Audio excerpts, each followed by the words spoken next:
tout va mal, oh mon âme, pourquoi t'as battu? Mon milieu de la mer, il est là, moi je l'ai loué encore. Moi je l'ai loué encore, oh mon âme, bénis l'Éternel, oh mon âme,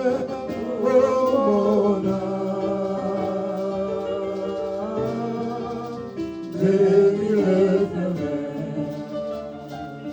Amen, amen. Acclamons Jésus. Poussons des cris de joie.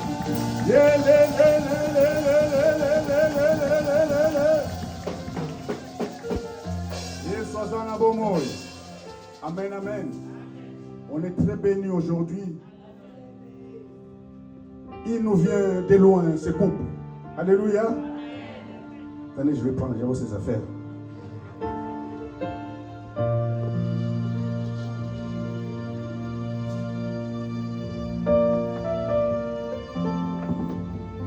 Il est le responsable de la cellule de l'EMA 2 et il travaille aussi à la mission de l'église. Amen.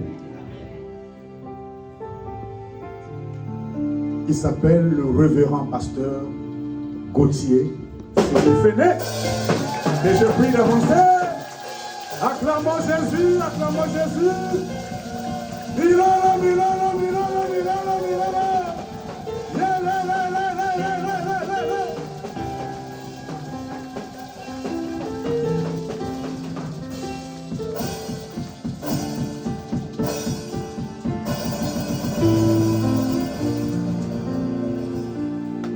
Shalom, peuple de Dieu. Que Dieu soit loué. Que Dieu soit glorifié. Lui qui est le maître de temps et des circonstances et qui nous a ramenés encore à la maison ici après beaucoup d'années de séparation. Je pense qu'avec quelques-uns, nous étions ici en 2014 et c'est 10 ans après que le Seigneur nous a ramenés afin que nous puissions le célébrer, le louer, l'adorer et écouter sa parole. Je suis content de revoir cette assemblée et je bénis le Seigneur.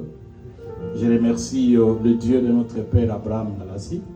Nous sommes tous fils de Papa Abraham et j'ai béni les responsables en ce lieu parce que quand les hommes de Dieu vous associent à l'œuvre, c'est-à-dire qu'ils vous considèrent et ils vous font confiance.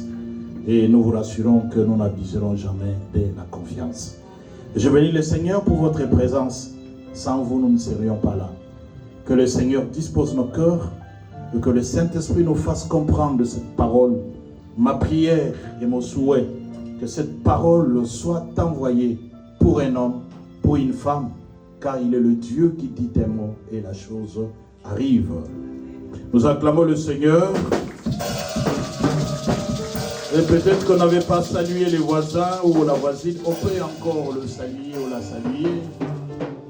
Et la Bible d'ailleurs nous recommande de baiser, de nous embrasser les uns les autres par un saint baiser. Avec amour, avec sourire. Et généralement notre Père dit toujours que le marié savent ce qu'il doit faire. Le marié savent ce qu'ils doivent faire. Le marié savent ce qu'ils doivent faire. Gloire à Dieu. Et n'oublie pas de bénir le voisin ou la voisine. Nous sommes faits pour bénir. Bénis-les au nom de Jésus. Que la grâce du Seigneur surabonde dans la vie du frère et de la sœur.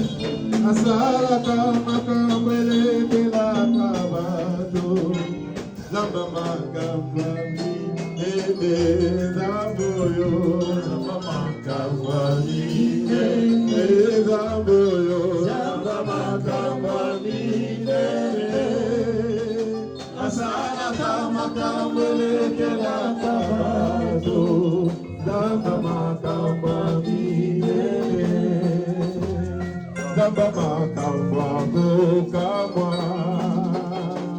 Zamba makamba kokamwa Asala kama kampeleke la kabado Zamba makamba koka Zamboyo Zamba makamba kokamwa Zamboyo Zamba makamba kokamwa Asala kama kampeleke la kabado Zamba makamba kokamwa. Voilà, nous allons prendre nos Bibles ainsi que nos cahiers. Deux textes, l'un dans l'Ancien Testament et l'autre dans le Nouveau Testament, vont nous aider à articuler notre message de ce matin. Nous sommes dans le premier livre de Samuel, du prophète Samuel, chapitre 10e du 1er au 9e verset. Premier livre de Samuel, chapitre 10e du 1er au 9e verset. Et les seconds se trouvent dans l'évangile selon Matthieu, chapitre 6e. Nous lirons le 11e et le 13e verset. Évangile selon Matthieu, chapitre 6e, le 11e et le 13e verset. Pour honorer la parole de Dieu, nous sommes debout et nous allons lire toutes ces paroles dans la Sainte Bible Louis II. Il est écrit ce qui suit dans le premier livre de Samuel. Samuel prit une fiole d'huile qu'il le répandit sur la tête de Saül. Il le baisa et dit, « L'Éternel n'état-il pas loin pour que tu sois le chef de son héritage? Aujourd'hui, après m'avoir quitté, tu trouveras 2 hommes près du sépulcre de Rachel, sur la frontière de Benjamin à Tchelcha. Ils te diront, les ânesses que tu es allé chercher sont retrouvées. Et voici ton père ne pense plus aux ânesses, mais il est en peine de vous et il dit que dois-je faire au sujet de mon fils. De là tu iras plus loin et tu arriveras au chêne de Tabor, où tu seras rencontré par 3 hommes montant vers Dieu à Bethel, et portant l'un 3 chevreaux, l'autre 3 gâteaux de pain, et l'autre une autre de vin. Ils te demanderont comment tu te portes, et ils te donneront de pain que tu recevras de leurs mains. Après cela, tu arriveras à Gilbéa Elohim, où se trouve une garnison de Philistins. En entrant dans la ville, tu rencontreras une troupe de prophètes descendant du haut lieu, précédés du luth, du tambourin, de la flûte et de la harpe, et prophétisant eux-mêmes. L'Esprit de l'Éternel te saisira. Tu prophétiseras avec eux et tu seras changé à un autre homme. Ma prière ce matin, que toi aussi tu sois changé à un autre homme ou à une autre femme. Amen. Lorsque ces signes auront eu pour toi leur accomplissement, fais ce que tu trouveras à faire, car Dieu est avec toi. Puis tu descendras avant moi à Gilgal, et voici, je descendrai vers toi pour offrir des holocaustes et des sacrifices d'action de grâce. Tu attendras 7 jours jusqu'à ce que j'arrive auprès de toi et que je te dise ce que tu dois faire. Dès que Saül eut tourné le dos pour se séparer de Samuel, Dieu lui donna un autre cœur et tous ces signes s'accomplirent le même jour. Dieu lui donna un autre cœur et tous ces signes s'accomplirent le même jour. Est-ce qu'on peut acclamer cette parole de Dieu? Enfin, l'évangile selon Matthieu, chapitre 6e, c'est un récital que nous connaissons fort bien. C'est l'oraison dominicale. Nous sommes au chapitre 6e, le 11e et le 13e verset. La Bible nous dit ce qui suit. Donne-nous aujourd'hui notre pain quotidien. Ne nous induis pas en tentation, mais délivre-nous du mal. car c'est à toi qu'appartiennent dans tous les siècles le règne, la puissance et la gloire. Amen. Acclamons le Seigneur et mettons-nous. Nous voulons partager ce matin avec vous ce thème. Aujourd'hui, après m'avoir quitté. C'est tiré de 1 Samuel chapitre 10e, le 2e verset. Aujourd'hui, après m'avoir quitté, on donne un descriptif, mais nous nous arrêtons seulement là-bas. Aujourd'hui, après m'avoir quitté. 4 petits points vont articuler notre message.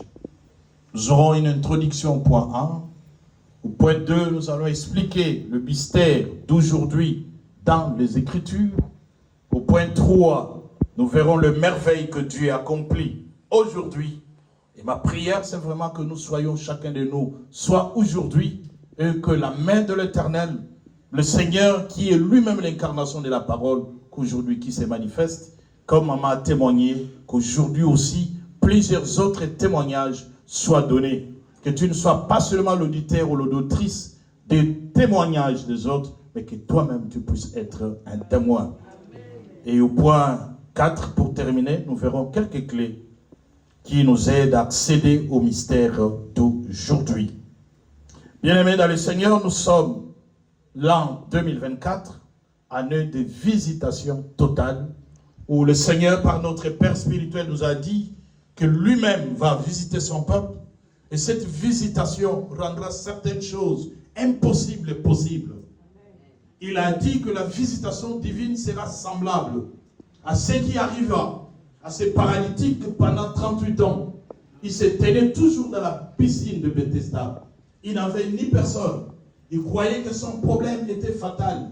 Il n'y avait pas de solution. Au point où, quand Christ va faire sa rencontre, il lui pose la question: veux-tu être guéri? Il dit: je n'ai personne.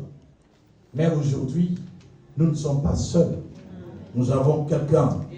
Nous sommes à quelques jours de célébrer la grande fête chrétienne, la Pentecôte. Le consolateur, le paraclet, le révélateur, il est avec nous. Seuls, nous ne pouvons rien, mais comme il est avec nous, quelque chose se fera. C'est pourquoi le Seigneur aujourd'hui nous parle de ce thème. Aujourd'hui, après m'avoir quitté. Aujourd'hui, après ce temple. Aujourd'hui, après ces rendez-vous, le Seigneur a quelque chose d'accompli et de faire. Et pour quelqu'un, ça commence maintenant. Que la dispensation de la parole est en train de faire. L'Esprit de Dieu, par son onction, est en train d'agir. Si tu as la foi, dit Hébreux 11:6, il faut que ceux qui s'approchent de Dieu croient qu'il existe et qu'il est le renumérateur de ceux qui le cherchent. Aujourd'hui, c'est un adverbe de temps. Aujourd'hui marque le temps. Et cet adverbe veut dire ces mêmes jours. C'est-à-dire, cette parole n'est pas pour demain. Cette parole, c'est quelqu'un, comme dit la Bible, aujourd'hui, si vous entendez ma voix, c'est pour toi aujourd'hui. Aujourd'hui, Dieu a quelque chose à réaliser, étant donné que c'est l'année des visitations. Aujourd'hui, il y a une grâce particulière que Dieu a disposée pour quelqu'un aujourd'hui. Ma prière, c'est que tu la reçoives. Ce problème qui a tant duré, cette maladie qui ne se guérit pas, cette opportunité que tu attends, cette porte fermée qui ne s'ouvre pas. Et Dieu dit, c'est aujourd'hui, ce n'est pas demain. Il veut agir, il veut se manifester, afin qu'on sache qu'il est le Dieu de notre vie. Dieu a voulu ce thème pour certifier à un homme ou à une femme, malgré la situation que tu es en train de traverser, malgré les problèmes qui troublent ta vie, parfois tu te sens seul, tu crois être abandonné, mais il y a quelqu'un qui nous a fait une promesse ferme: je suis toujours avec toi, je serai toujours avec toi, tous les jours de ta vie, je ne t'abandonnerai pas, je ne te laisserai pas. Le Seigneur veut rassurer à quelqu'un, malgré les troubles, malgré les orages, malgré les tempêtes, que Dieu est toujours avec toi. C'est un secours qui ne manque jamais le jour de la détresse. Et j'ai aimé l'adoration de notre sœur ou de notre maman, quand elle disait: le Seigneur se conjugue toujours au temps présent. Il est notre je suis. Le Seigneur voudrait aujourd'hui se révéler à toi comme il s'est révélé à Moïse au mont Horeb, dans Exode chapitre 3, 14e et 15e verset, il dit, j'émanierai vers les enfants d'Israël. Mais quand ils me poseront la question, quel est ton nom? Le Seigneur était clair, il lui a dit, tu diras aux enfants d'Israël que celui qui m'envoie s'appelle Je suis. Il est Je suis. Et parce qu'il s'appelle Je suis, nous sommes aujourd'hui au devant Je suis. Je suis va se déployer. Je suis va faire des choses. Quand Dieu dit à Moïse, je suis, c'est une expression hébraïque qui dit Aïe, Hachem, Aïe. C'est-à-dire, je suis le Dieu qui suis, je suis le Dieu qui sera, je suis celui qui a la capacité, le pouvoir de demeurer celui qui est. Amen. C'est un peu un exercice hébraïque, mais c'est seulement pour dire que le Dieu que tu as reçu là, c'est un Dieu capable. Si tu es malade, il est fait comme il a fait dans la vie de maman. Si tu es dans les problèmes, il est le consolateur. Si tu es dans les troubles, il est celui qui combat. Si tu es dans la disette, tu es dans le déniement, il est celui qui pourvoit. Il est celui qui est. Autant qu'il a fait. Et quand il termine à Moïse, il dit, tu leur diras aussi que le Dieu d'Abraham, le Dieu d'Isaac, le Dieu de Jacob est celui qui t'envoie. Autant que j'ai fait avec Abraham, parce qu'Abraham a cru à Aïe, Hachem, Aïe. C'est-à-dire que c'est Dieu qui me dit, quitte ta patrie, va là où je t'envoie. Il est le Dieu qui est capable, le Dieu qui peut faire tout, le Dieu à qui l'impossible ne résiste jamais. J'aimerais aujourd'hui, pendant que je suis en train de parler, que tu te figures au devant de ce Dieu. C'est vrai, parfois les problèmes nous font croire que Dieu est incapable et que par nous-mêmes, nous pouvons trouver des solutions. Et notre Dieu, il est plus grand que nos problèmes. Il n'y a rien qui puisse le résister. Et c'est ce Dieu qui te dit, il est capable d'être celui que tu veux. Il est capable de consoler ton cœur. Il est capable de guérir ta plaie. Il est capable de te donner ce que tu n'as pas. Il est capable de t'amener là où tu ne rêvais pas. Celui qui est capable de demeurer est ce Dieu.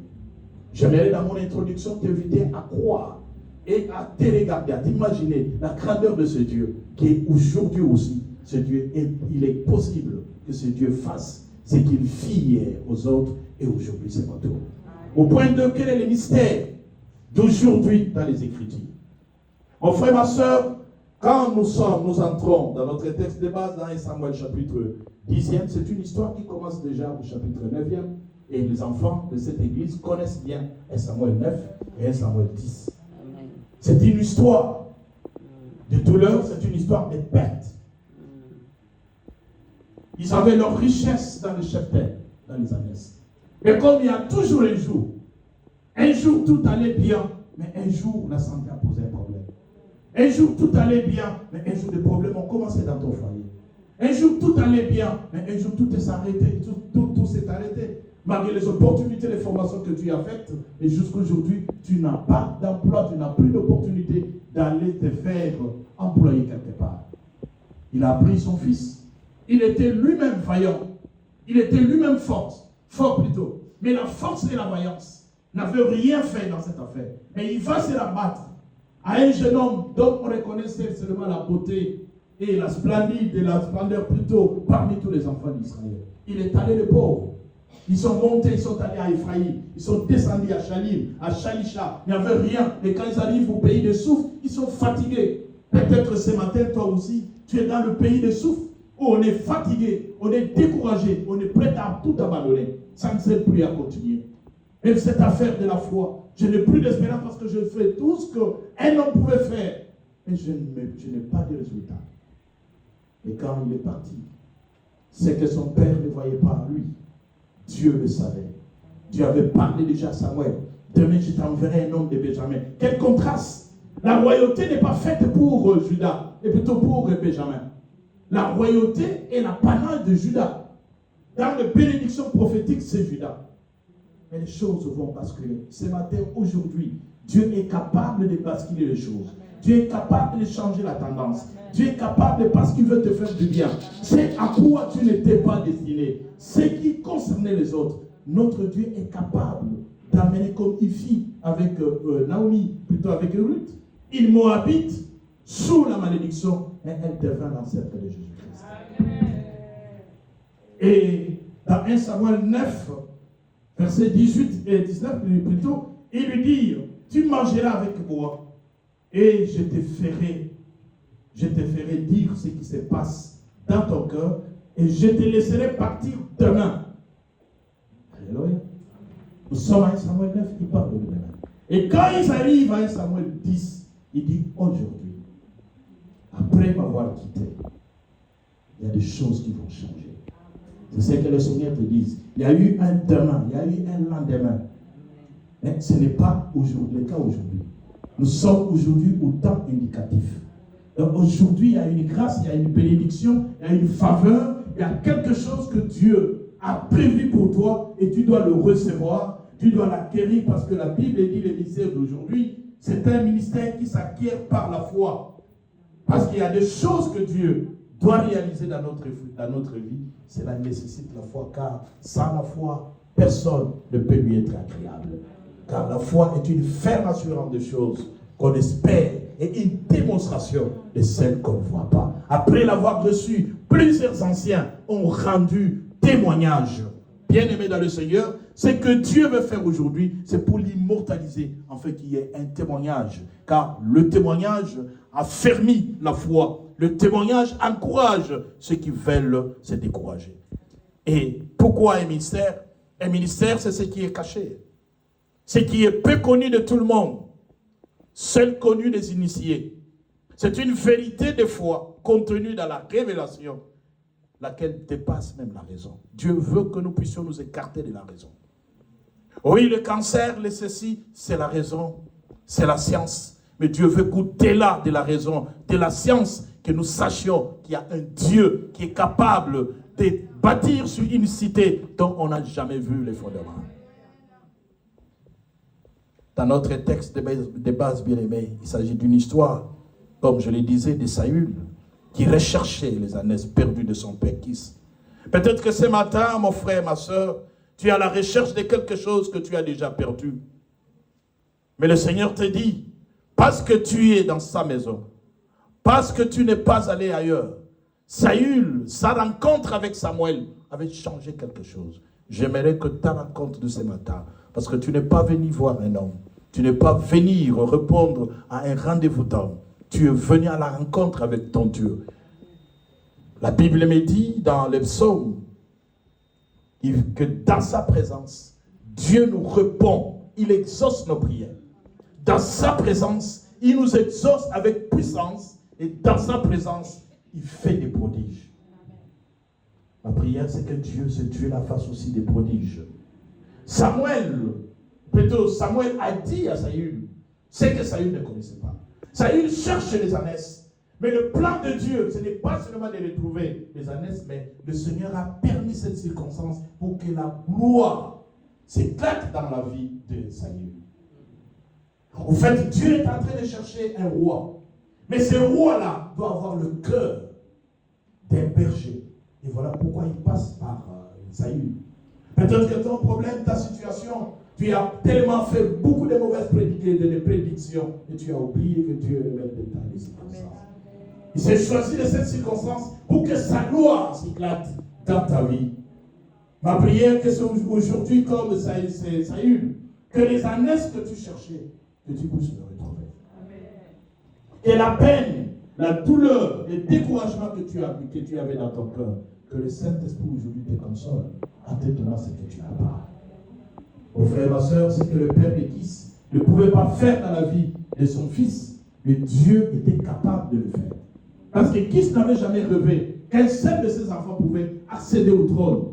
Ça, c'était les pères, ça, c'était la tradition, ça, c'était les origines. Mais toi, tu n'es pas si je vis, ce n'est plus moi qui vis, mais c'est Jésus-Christ qui vit à moi. Et Jésus-Christ qui vit à moi, il m'a racheté, il a tout accompli pour que rien ne puisse me limiter. J'aimerais qu'un homme ait cette confession, que Dieu bénisse le modérateur qui a dit, nous devons confesser que nous appartenons à un Dieu ressuscité, un Dieu vivant, un Dieu mort mais ressuscité qui a laissé un tombeau vide. Et toi aussi, je t'annonce ce matin que tu n'appartiens pas à la famille de ton père ni de ta mère. Les origines de tes familles ne peuvent rien parce que tu as fait la rencontre du racheteur ou du rédempteur qui t'a arraché de tout ce que la famille pouvait faire contre toi.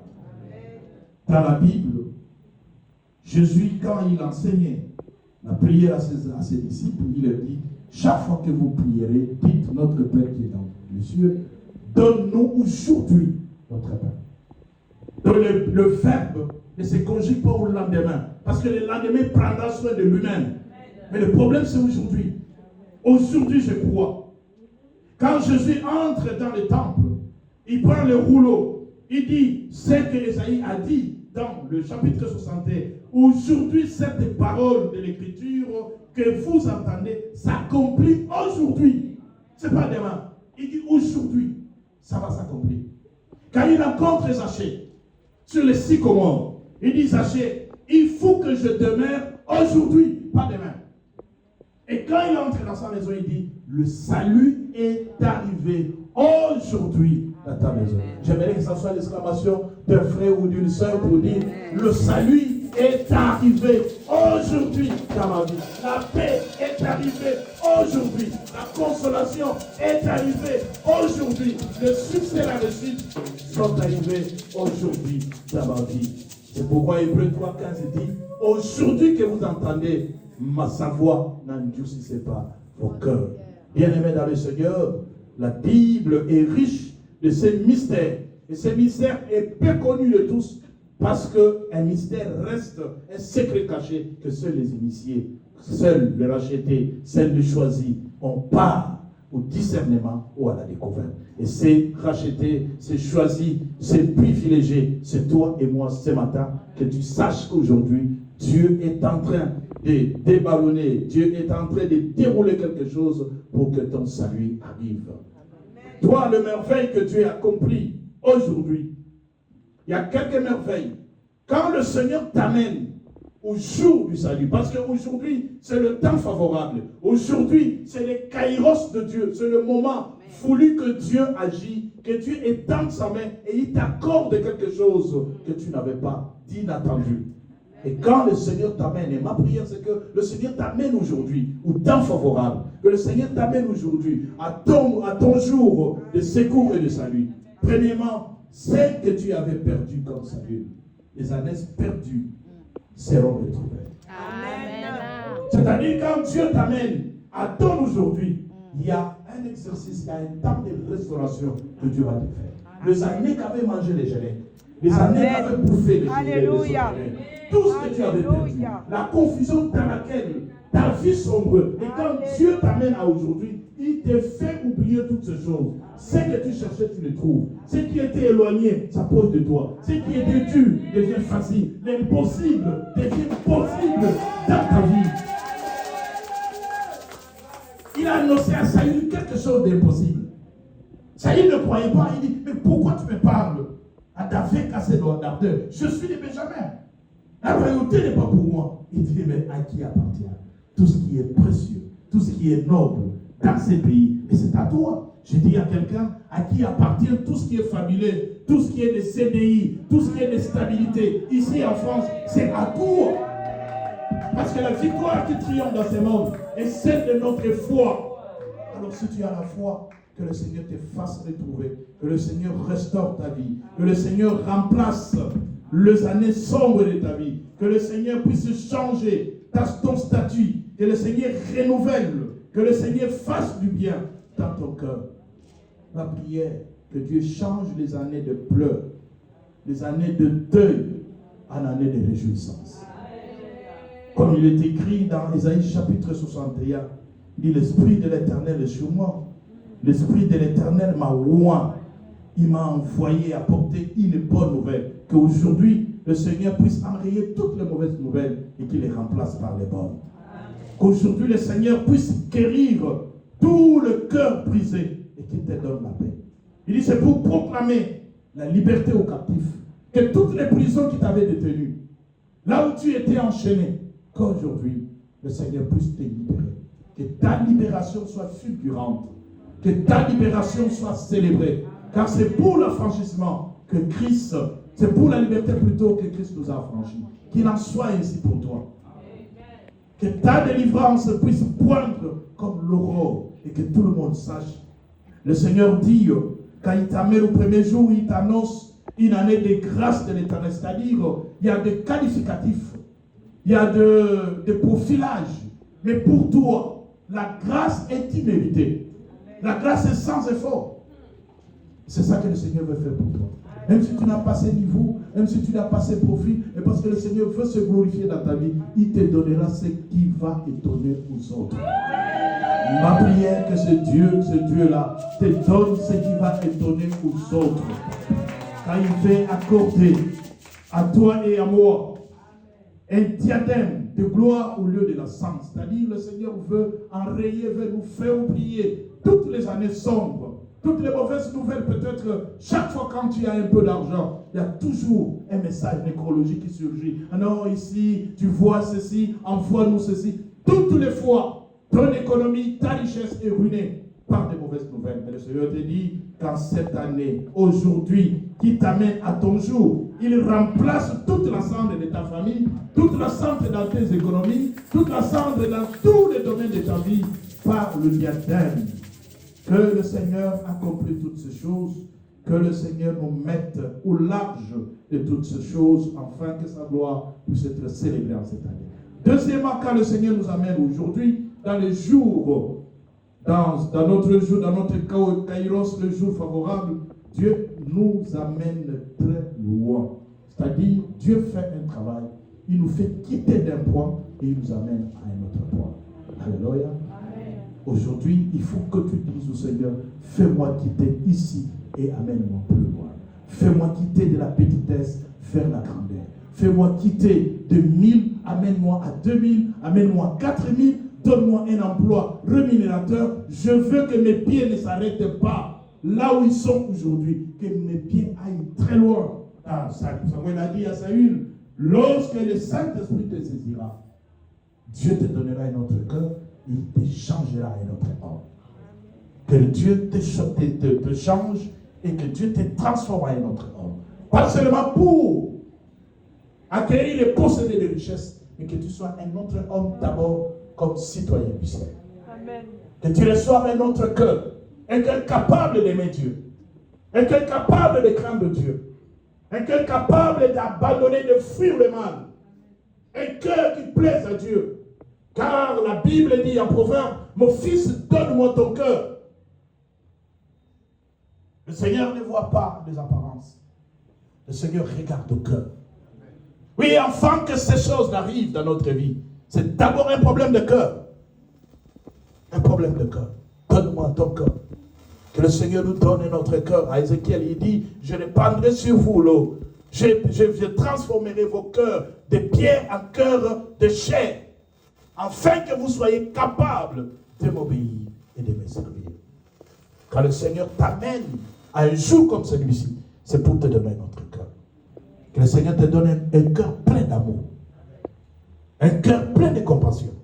On ne peut pas être dans une église comme celle-ci et on n'a pas de compassion pour les âmes fatiguées. Que l'amour soit notre emblème.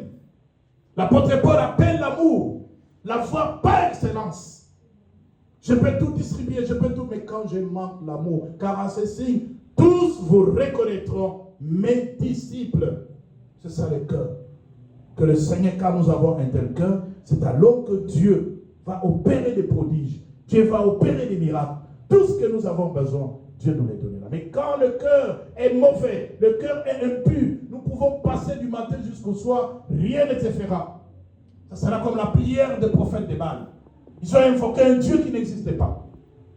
Mais quand nous avons le cœur Seigneur, le cœur pur, le Seigneur se glorifiera. Le Seigneur manifestera. Il y aura des guérisons, il y aura des miracles, il y aura des réjouissances, la gloire de Dieu, le succès de Dieu, comme firent les apôtres, parce qu'ils avaient un cœur uni, un cœur pur. Et lorsque nous avons un cœur pur, bien aimé, nous irons très loin. Les limitations, même si la famille a dit, il arrivera ici, mais là il n'arrivera pas. Mais à cause du cœur nouveau que nous avons de Jésus, les limitations ne pourront absolument rien. Je prie pour quelqu'un, je dis, toutes les prédictions de ta famille, aujourd'hui, au nom de Jésus-Christ, n'auront aucun effet. Même si on avait dit, tu pouvais arriver ici, mais là, tu n'arriveras pas. Tu n'arriveras pas seulement là-bas, mais tu y arriveras au-delà de là. Même si on avait dit qu'avoir un enfant sera une fiction pour toi, Bientôt, cette année de visitation totale, commence à acheter des couches, commence à préparer le berceau, commence à préparer la laïque, car avec le Dieu, tout est possible. Troisième chose que Dieu fait, c'est que il nous amène au chêne de Tabor. Lorsque nous sommes dans Matthieu chapitre 17, du 1er au 3e verset, le chêne de Tabor, c'est le lieu de la transfiguration. Quand Jésus amène ces trois disciples, les intercesseurs Jean-Jacques et Pierre, ils arrivent au mont Tabor. C'est là où